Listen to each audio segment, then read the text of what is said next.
শুভেন্দু দ্বারা কিছু বলছেন।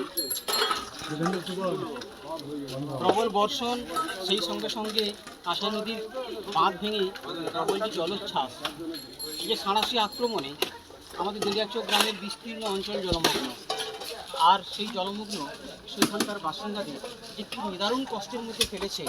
আর সেই কষ্টের কথা অনুভব করে যিনি মানুষের মধ্যে রয়েছেন, মানুষের সেবাই যার সেবা, সেই কবির কথায় যে মানুষের চেয়ে বড় কিছু নেই, নহে কিছু মহিয়ান।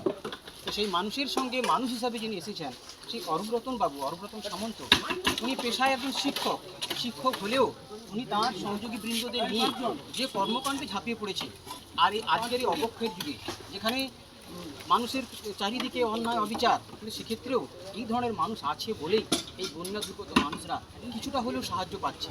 তাদের এই সাহায্য যে কতটা তাদের উপকারে আসবে সেটা বড় কথা নয়, কিন্তু কথাটা হচ্ছে তিনি মানুষের পাশে রয়েছেন এবং সর্বদা কাজ করে যাচ্ছেন এবং ভবিষ্যতে এভাবে করে যাবেন, এই যে তার অঙ্গীকার, এটা সবথেকে বড় ব্যাপার। তাই আমাদের পক্ষ থেকে, আমাদের গ্রামের পক্ষ থেকে, দুর্গত মানুষদের পক্ষ থেকে ওনাকে নতজানু হয়ে আমরা সশ্রদ্ধ সম্মান এবং শ্রদ্ধা শুভেচ্ছা জানাই।